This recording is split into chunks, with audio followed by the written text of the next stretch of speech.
icy.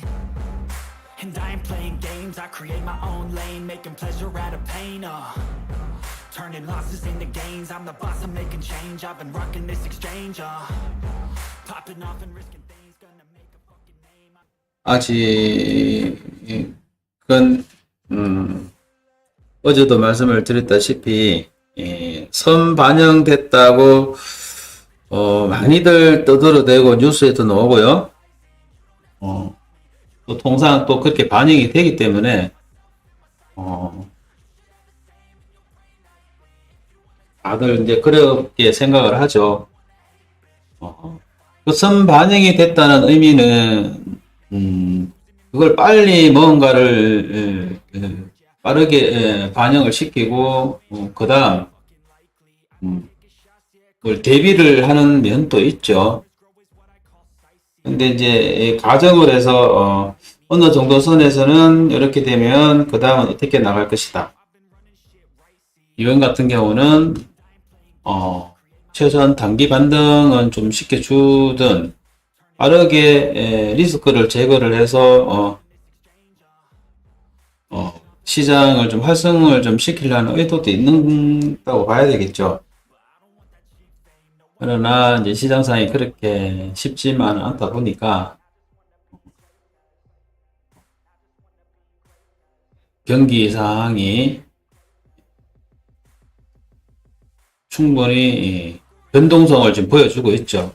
그러다 보니까 반영된 금리 인상분이 추가적으로 더 이제 변동성에 악영향을 주려고 하고 있죠.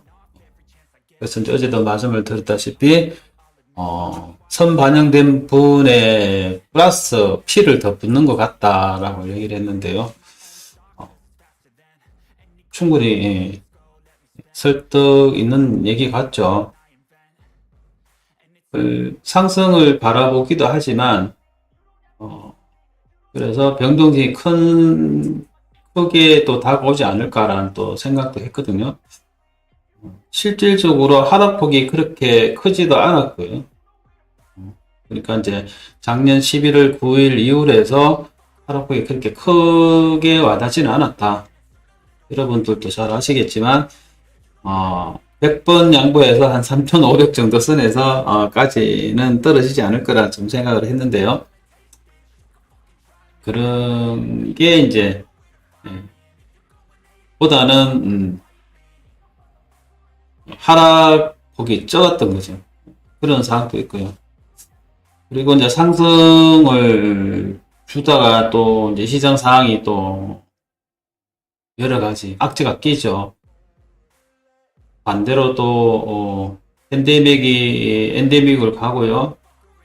그 다음에 그러니까 이제 오미크론이 종식을 향해서 그 종식이라는 게 이제 경제를 살리려고 하는 여러 가지 현실적인 문제도 맞닿고요. 그리고 오미크론이 생각보다도 추가적인 변이 바이러스가 오더라도 성 나쁘지 않다는 건 신호도 왔어. 그럼으로 인해 가지고 최악의 상황은 벗어나지 않았을 거라는 것도 있고요. 그래서 시장 상황이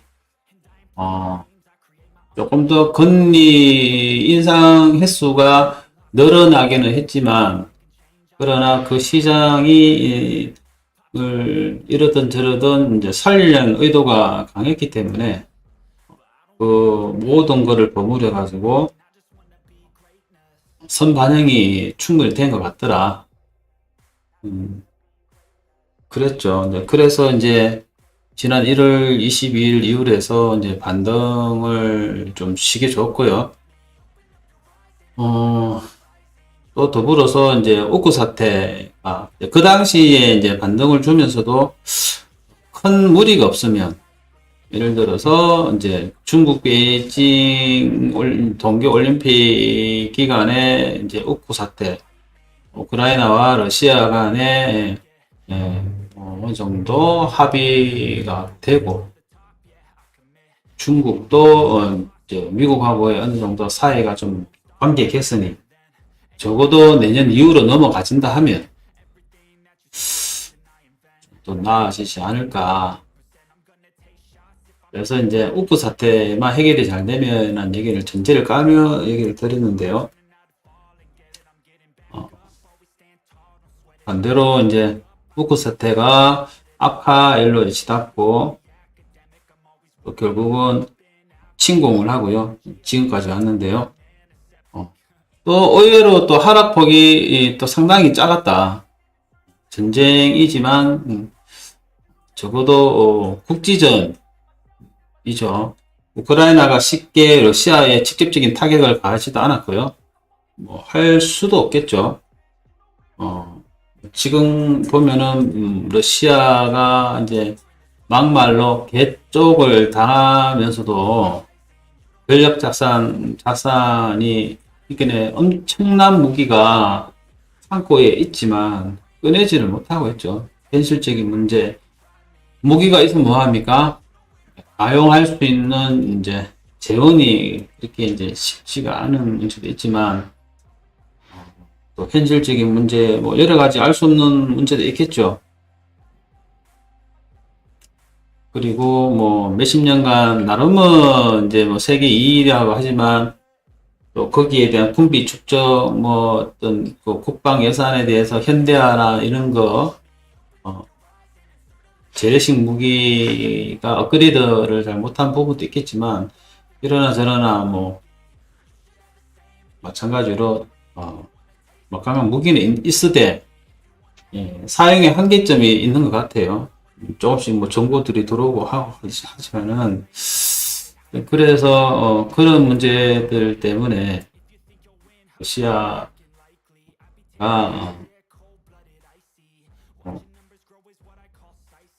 러시아를 결코 무시할 수는 없죠. 우크라이나가 그런 문제로 인해서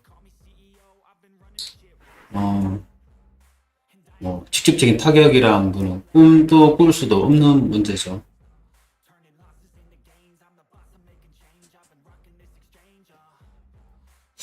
의외로 내전 상황이 길어지지 않을까. 우리가 이제 좀 초전에도 이 전쟁이 일어나기 전에도 그런 얘기도 말씀도 좀 드리고 했는데요. 어쨌든 간에 우크라이나나 러시아가 잘 협상을 해가면 뭐 언젠가는 끝나겠지만 출구 전략을 어떻게 세워놓은 게 상당히 궁금해진다. 상당히 변수죠, 사실은. 어느 한짝이 우크라이나든 어쨌든 간에 적정선에서 초반에 적정선에서 빨리 잽싸게 물러나고 일부 지역이 뭐 폐허가 되는 한이 있더라도 타 지역 도시는 뭐 다치지 않도록 한다든지 뭐 이렇게 는 상황과는 달리 뭐 거의 우크라이나 대부분의 도시가 파괴가 되는 상황이죠. 그리고 반면에 러시아 입장에서도 지금 상당하게 지금 타격을 입었다. 전쟁을 너무 쉽게 생각했고요. 그 다음에 뭐 러시아 내에 뭐 어떤 준비가 좀 잘못되지 않았나. 정말로 전쟁이라는 걸 생각해서 적국이라 생각을 하고 해서 준비를 철두철미하지 않은 것 같다.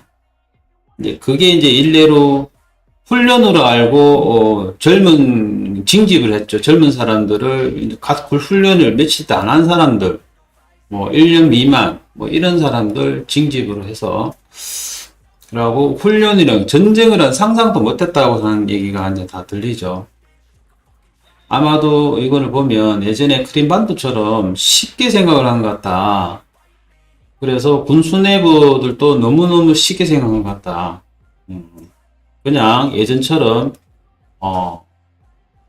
그냥 지나가면 다들 항복하고 환영하는 줄 알았는 것 같다.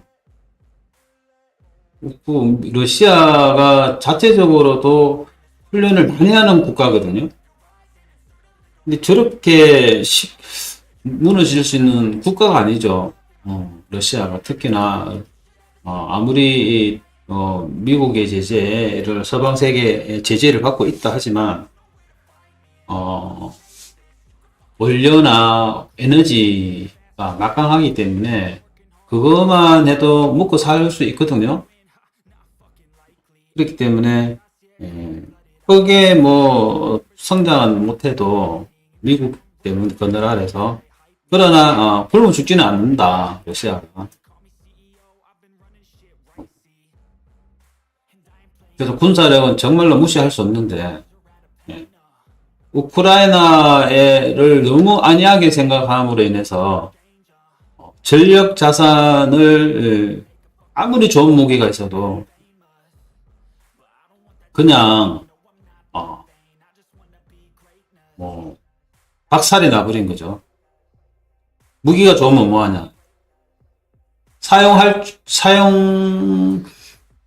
줄 모른다 얘기해야 됩니까? 뭐 작전 실패죠. 작전 실패. 3일치 식량을 보내고 연료도요. 식량은 3일치.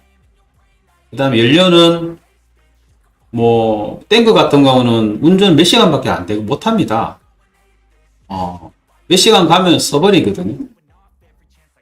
뒤따라오는 연료가 없으니까 가다가 다 정지한 거죠. 실제로 가다가 다 정지한 거죠. 가다가. 그런 상황에 뭐 노출이 되고 하니까 후방 지원이 또 제대로 되지도 않았고요. 결국은 작전 실패죠. 작전 실패로 해서 러시아가 완전히 지금 개망신을 당한 그런 상황이죠.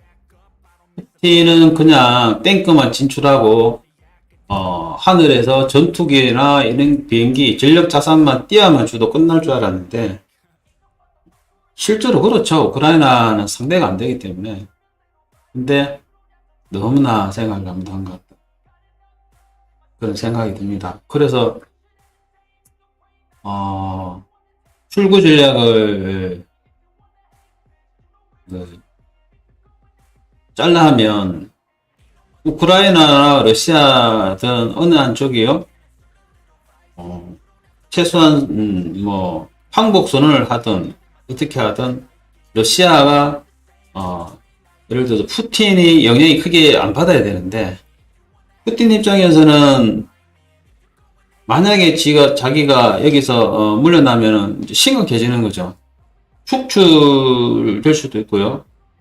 내부 내전 상황이 발생할 수도 있고요. 뭐 쿠데타가 일어날 수도 있고요. 생명의 위협을 받을 수 있는 상황이죠. 군부 세력들 간의 알표도 있을 거고요. 군부 내에서도 반 푸틴 세력도 있을 거란 말입니다. 지금 상황은 그전에는 이제 반 푸틴은 함부로 말을 못하죠.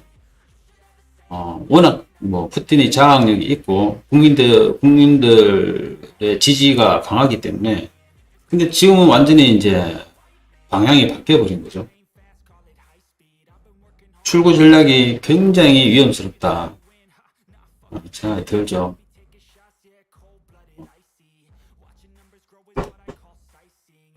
푸틴을 제거를 뭐 지도세도 모르게 할 수 있다 하면 모르겠지만 쉽지가 않다. 그래서 이게 출구 전략을 잘 짜야 되는데 쉽지 않은 것 같습니다. 근데 다행히 오늘 보시면 여러분 또 들으셨는지 모르지만 우크라이나 측에서 이제 소식이 나왔죠. 빠르면 1 내지 2주 안에, 늦어도 5월 초 안에는 정쟁이 끝날 수도 있겠다 라는 얘기가 있죠. 이제 러시아에게 어느 정도 달려 있는 것 같다라고 이제 얘기도 하고요. 참 좋은 소식이죠, 그거는. 해도 어느 정도 내전 상황은 좀 있어지더라도 그런 것 같다. 음. 거기에 대한 거는 이제 미국이 이 전면에 나서지 않고요. 후방에서 그 다음에 세계의 이제 서방 세계들하고요. 제재가 워낙 강력하다 보니까 돈줄을 막아버리는 거예요. 돈줄을. 지금 이미 그 국제 통화기금 IMF에서는 이미 러시아가 이제 경제 상황이 쉽게 말해서 끝났다 뭐 이래 얘기하고 있죠. 실질적으로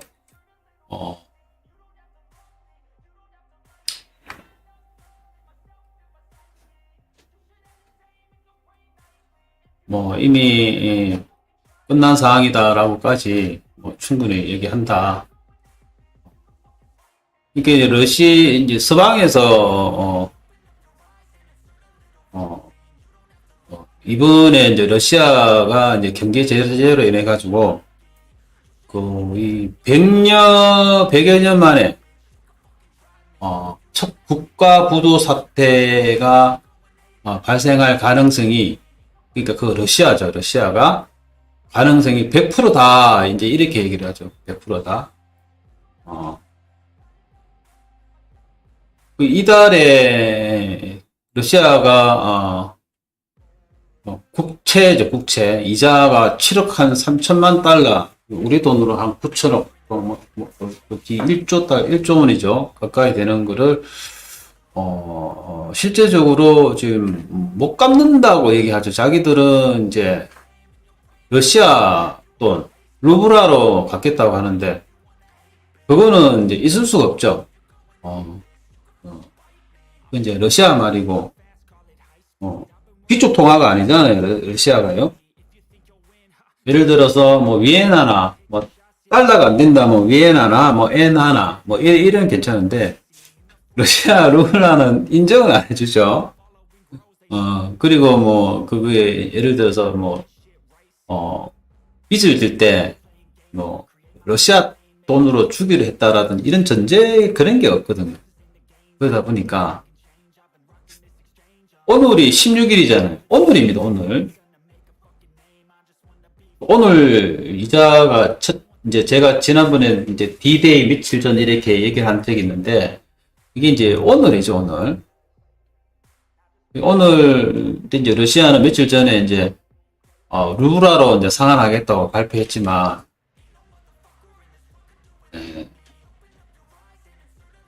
말이 안 되는 거죠. 그냥 찾아보니까 1917년 볼셰비키 혁명 이후로 해서 러시아가요 최초로 이제 채무 불이행이 한번 있었다 하더라고요. 그 볼셰비키 혁명 때문에 그 당시 이제 레닌이 이끈 볼셰비키 혁명 때문에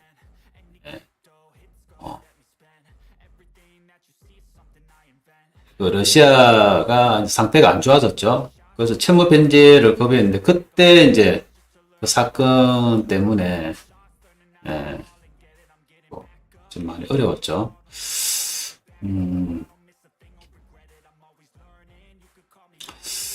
그래서 러시아가 이번에 만약에 이제 루블화로 채무를 상환한다면 이제 이게 이제 디폴트로 간주한다고 지금 얘기를 하고 있죠. 그게 뭐, 통화기금에서는 루블화 상환이 가능하다는 옵션 자체가 없다. 무슨 얘기냐. 말도 안 되겠다. 그렇게 이제 얘기를 하고 있죠.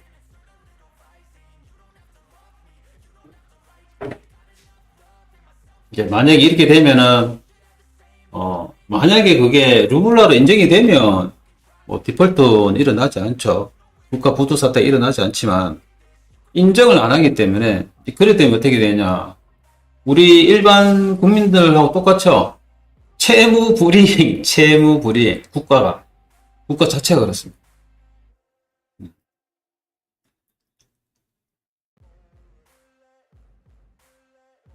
근데 이제, 러시아가요, 이것만 있는 게 아니거든. 다달이 계속 있습니다. 다달이 갚아야 나가야 할 게 있다. 어느 나라든 다 그렇죠. 특히 러시아 같은 경우도 그렇다. 이게 이제, 달러로, 유예기간 내에 달러로 이자를 갚지 않으면, 공식적으로 이제 채무 불이행이 되는 거죠. 오늘 16일이니까 오늘 지나면 이제, 따로 뭐 유예기간을 주겠죠. 아무래도 주겠죠. 그러나 이제 공식적으로 이제 국가 부도가 된다. 이제 얘기를 하고 있죠. 근데 IMF에서는 뉴스에 이제 나와서 사실상 국가 부도로 확정을 해버렸죠. 이게 이제 그러니까 서방 세계에서는 완전히 지금 몰아붙이고 있는 거죠. 완전히. IMF 총재가 미국 방송에 나와서 이제 직접 밝혔지 않습니까? IMF 기구의 수장이 실제로 보면 IMF 총재는 사실상 예전에 우리 IMF 때도 그 총재가 나와서 그랬잖아요. 그 사람은 그 당시도 우리가 보면은 뭐 경제 세계를 주무르는 뭐 경제 대통령 뭐 그랬으니까 이제 생생히 우리도 기억을 하죠, 여러분들도. 세계 경제 대통령이죠. 국제기구 수장 막강하죠, IMF가. 러시아 국가 부도를 사실상 인정을 해버렸죠. 그러니까 IMF 총재가 말했다는 거는 그냥 빈말이 아니라는 얘기죠. 왜 그러냐면 이분 한 분만 그런 게 아니라 이제 아까도 말씀을 드렸자면 16일 이후에도 뭐 그러니까 3월 달만 해도 3번 더 이렇게 뭐 갚는 게 있는 것 같더라고요. 21일, 뭐 28일, 31일 이래서 6,500만 달러, 뭐 1억 2천만 달러, 이달 말 31일에는 뭐 4억 달러가 넘는다더라고요. 그런 게 이제 있으니까 이미 이제 끝났다 봐야 되죠. 그런 상황이다.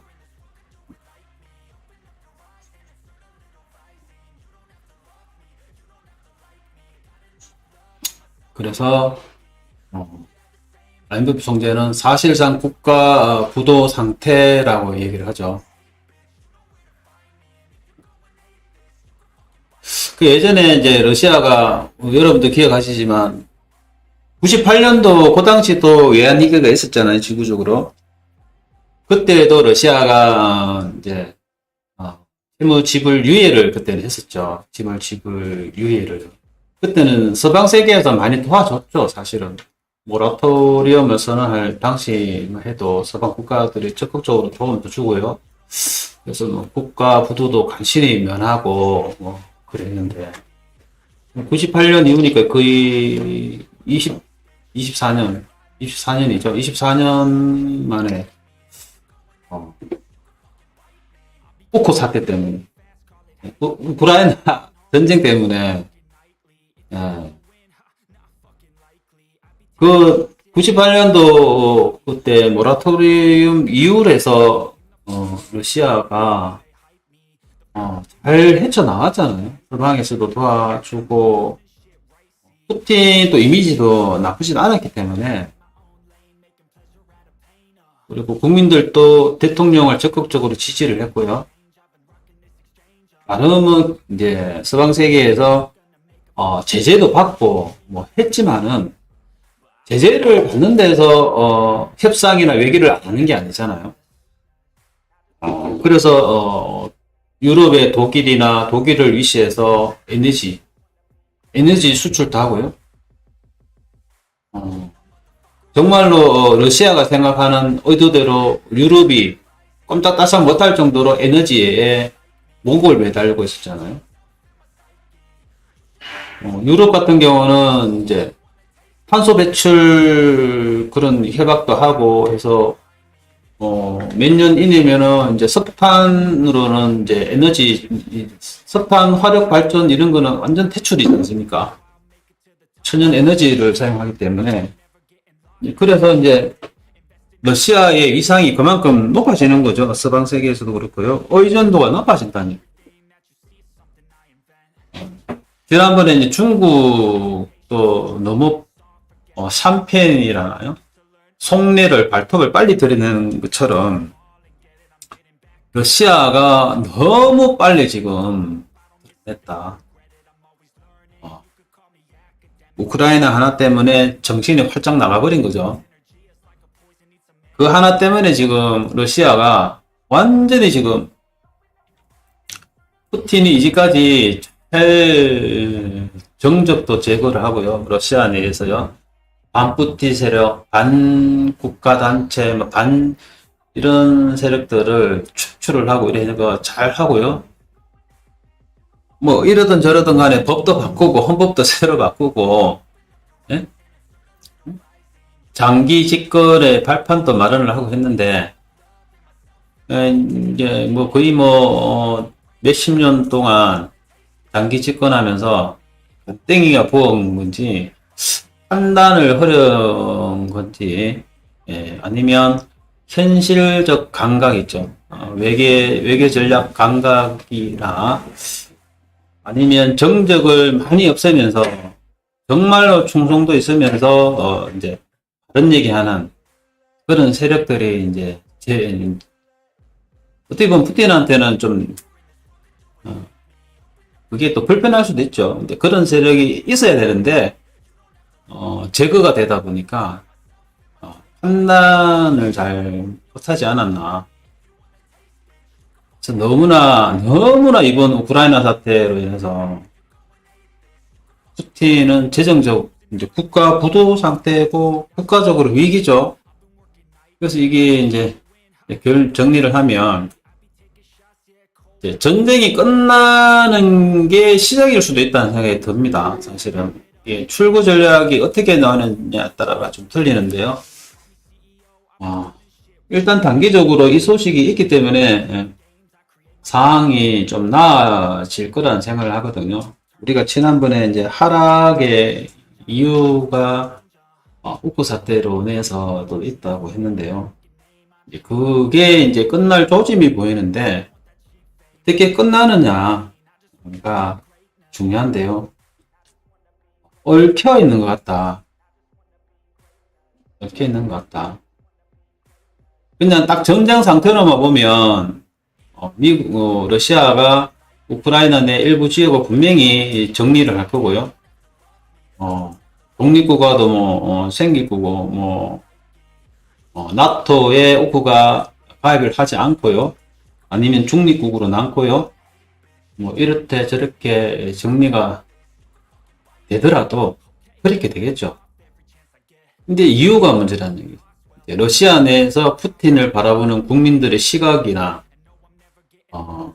사후정산이라 하죠. 사후정산.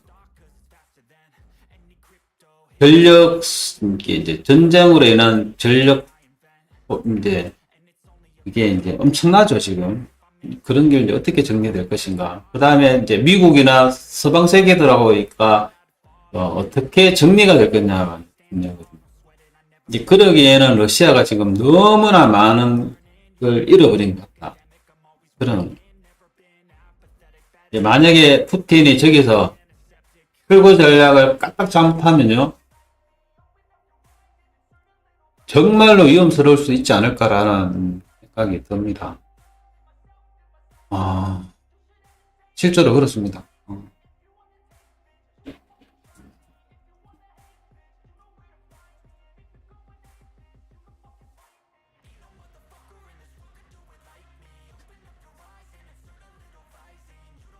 그리고요, 만약에 러시아가 부도가 일어나면요, 우리나라도 영향이 크죠?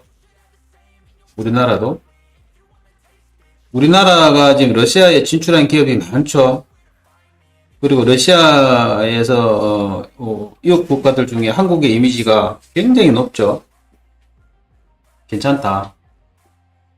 그리고 이 동부아시아에서 있잖아요. 통일을 싫어하는 국가가 있는가 하면요.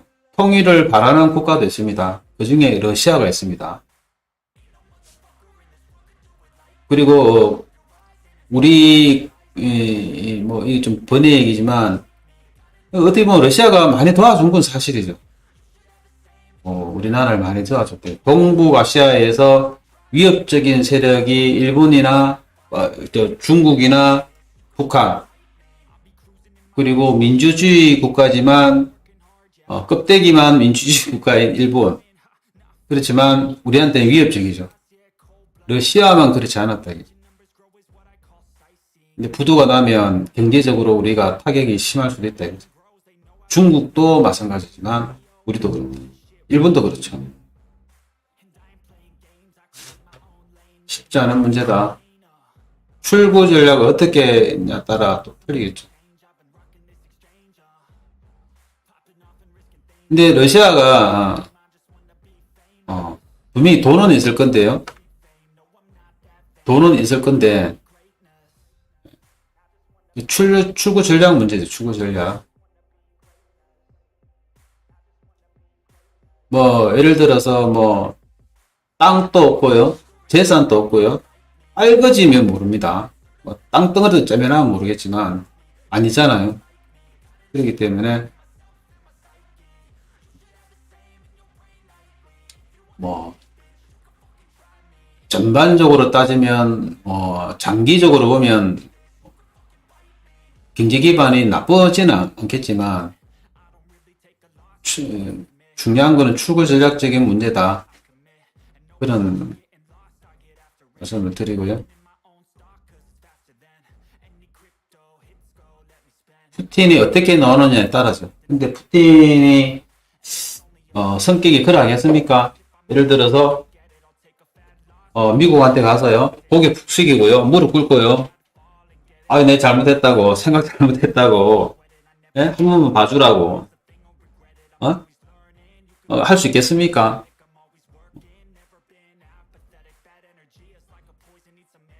그리고 서방 세계가 만약 그래 놓은다면은 러시아가 그래 놓은다면 푸틴이 그래 놓은다면 서방 세계가 러시아를 또 뭐 더 많은 걸 요구할 수도 있겠죠. 푸틴 입장에서는 절대 그러지도 못할 거다. 이런 얘기를 들고요. 근데 어쨌든 중요한 거는 단기적으로 보면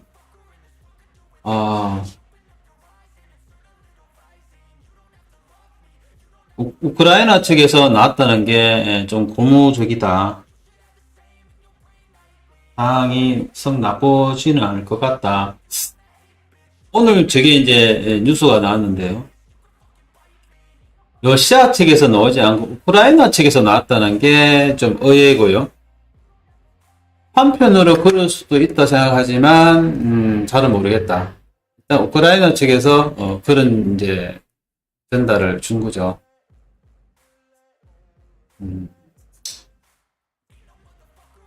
좀 상황이